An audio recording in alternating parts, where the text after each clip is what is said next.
Johann Zarco is a MotoGP race winner. Yes, that is the gap between Zarco's last win in the Moto2 class to his win that he had at the weekend at Phillip Island for the Australian Grand Prix. It's something that people have thought about for many years. Can he actually win in MotoGP? And he has finally done it. All the doubts are gone, and he won a truly epic race that we've seen on Saturday. Of course, we didn't get a sprint race on Saturday. We got the full Grand Prix as it was moved due to the weather. And then when you look at Sunday, the sprint race was cancelled because of the high winds that we had at Phillip Island. So Zarco wins on a Saturday. He's also the last person in Moto2 to win on a Saturday, as he won the Dutch Grand Prix in 2015 when we used to have it held on a Saturday at Assen. The best place to start, of course, look at the race when he had on Saturday. It was such an incredible, dramatic win. He, and like many others, were on the medium tyre, but his teammate Jorge Martin went off from the start on the soft tyre, which was a gamble for 27 laps. But for those 26 and a bit laps, it looked like Jorge Martin had played a blinder and was going to win and decrease the championship lead to Pecco Bagnaia. But he ended up finishing 5th as the rear tyre, that soft rear, was dropping for a few laps, but it looked like it might hold on. It fell off a cliff on lap 27 and it just ended his chance of getting a victory. His teammate Johann Zarco was in that pack, the charging down pack of Brad Binder, Pecco Bagnaia, Fabio Di Giannantonio, and of course himself.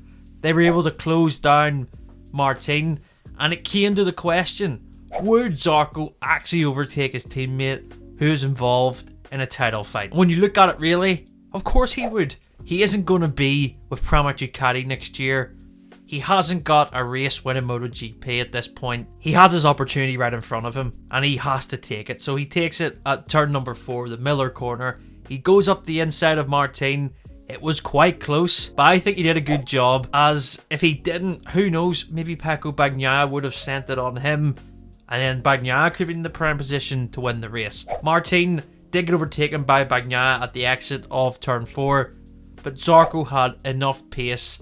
And like he said after the race, he saved that rear tyre, that medium tyre, just at the right point of the race, because he knew the pace he had to catch up to Martin would be enough. Across social media, I've seen so many people happy for Zarco. You know, he did deliver finally, and I think it was his best chance of getting a victory, because he's going to move to Honda next year, and let's be honest, unless there's a miracle, he won't be fighting for victory that often in his first year. I hope I'm wrong about that. But to get the win on a Ducati, the bike that, you know, it has been the best for so many years. Zarco has helped develop that machine with his testing role on a weekend for Ducati for a number of years now. And I feel that it was the perfect way for him to just deliver that win in a dramatic style and fashion. Even after the race as well, he said in the post-race press conference, to win at Phillip Island was special because it makes him feel like he has a part of the history of MotoGP at winning at such an iconic venue. Yeah, I think that looking back at his MotoGP career, he's had so many opportunities to win at different points.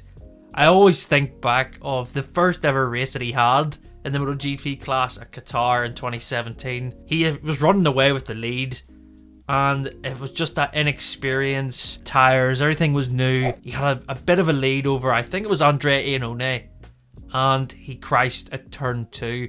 It was quite heartbreaking, but it set up a great rookie year for him, as he had so many chances to fight for victories. He fought for the victory at Le Mans in 2017, his home race. He then again fought for victory at Phillip Island in 2017. He was a part of that epic battle that we've seen between Marquez, Maverick Vinales, Valentino Rossi. It was such a great race. He ended up finishing 4th after getting pipped to the line by Rossi and Vinales for the podium. Then we hit for winning a MotoGP race, and he didn't do it. He was in an epic battle with Dani Pedrosa. They fought in the last lap.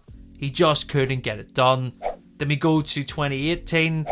He had several opportunities. He could have won in Argentina, but Cal Crutchlow beat him. And then we go to the French Grand Prix in 2018. He qualified on pole position. It looked like he had the best pace out of anyone. He crashed out of the podium places when fighting for the victory. It seemed like it was never going to happen. We went to 2019. It was a disaster for him.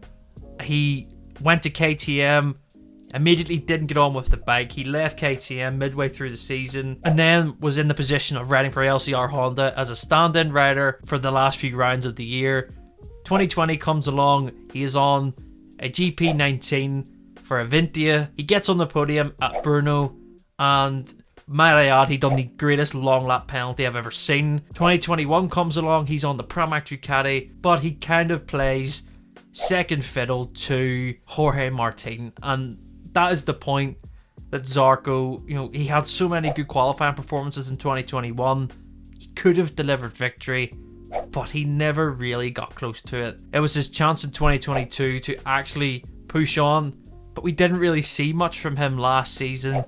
He never really fought, apart from that one race at Silverstone where he did have the best pace. He took the lead and then he crashed out, and it was the same old story. Would he actually get this MotoGP win? And I'm so happy that he has this year. In those 6 years he's been in the MotoGP class, and he hasn't got a victory, but he can finally tick that off, and he's a MotoGP race winner. Delivered that backflip that we hadn't seen since Valencia in November of 2016.